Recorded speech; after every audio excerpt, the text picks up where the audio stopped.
तो आज हम डिसीज़ और उसके कारण के बारे में पढ़ेंगे।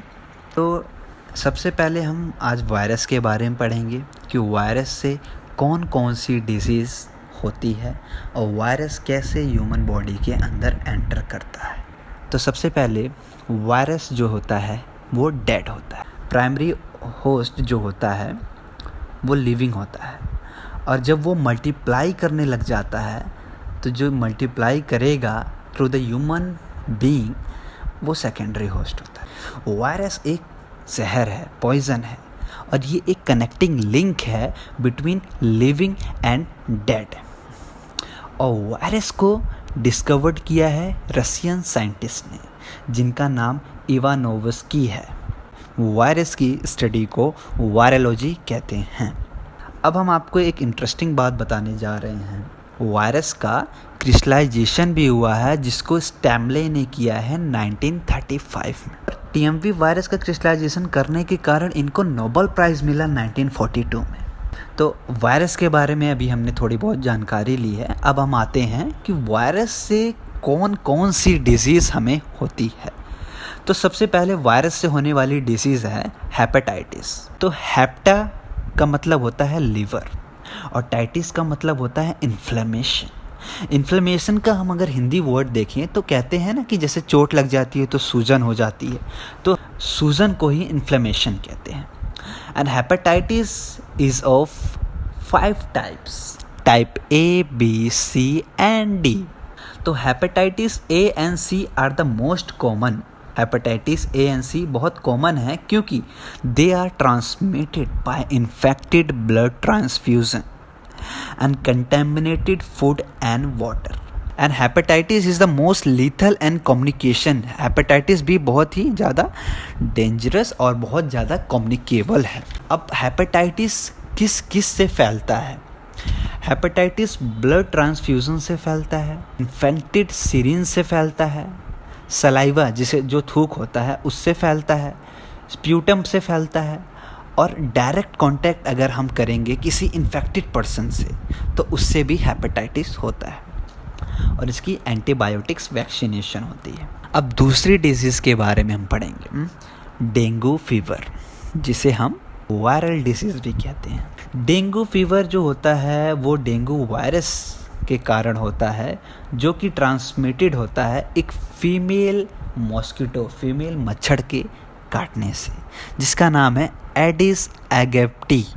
और ये मोस्टली एक्टिव होते हैं। ये डेंगू फीवर का जो सीज़न चल रहा होता है, ये रेनी सीज़न में ज़्यादा बीमारी आती है डेंगू वाली, और ये सितंबर अक्टूबर के महीने में ज़्यादा रहती है।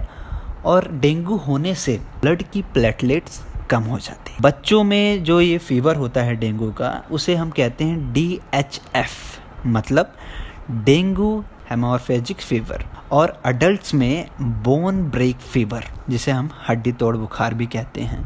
अब हम तीसरा पढ़ने जा रहे हैं, जो वायरस से जो बीमारी होती है, तीसरा वायरस पढ़ने जा रहे हैं जिसका नाम है इबोला फीवर। इबोला हम बताना चाहते हैं कि ये एक रिवर है जो कि फ्लो करता है अफ्रीकन कंटिनेंट में, कॉन्गो रिपब्लिक इन अफ्रीकन कंटिनेंट।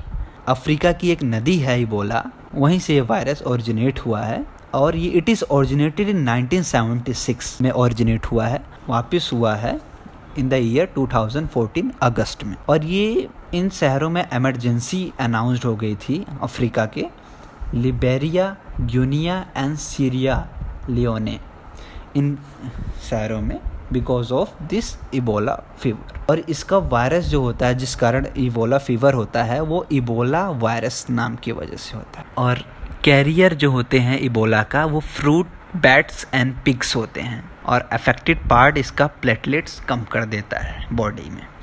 अब हम पढ़ने जा रहे हैं इन्फ्लुएंजा के बारे में, जिससे कि आप सब सहमत होंगे इन्फ्लुएंजा को, कि जिसे हम कॉमन कोल्ड भी कहते हैं। सेकेंड मोस्ट कम्युनिकेबल डिजीज़ है इन्फ्लुएंजा, और वायरस इसमें राइनो वायरस इसकी वजह से इन्फ्लुएंजा होता है। जो हमारे नॉर्मल सर्दी जुकाम हो जाता है उसको हम इन्फ्लुएंजा कहते हैं, और इस बीमारी को, इन्फ्लुएंजा की बीमारी को हम बुलेट डिसीज़ भी कहते हैं। तो स्वाइन फ्लू के बारे में हम पढ़ने जा रहे हैं। तो स्वाइन फ्लू मैक्सिको से ओरिजिनेट हुआ था 1978 में, और इंडिया में सबसे पहले स्वाइन फ्लू कहाँ आया? जी हाँ, गुरुग्राम में आया। और इस time 39 countries suffer from swine flu. 39 countries swine flu से सफ़र कर रही है। प्राइमरी होस्ट इसका जो पिग है वो होता है।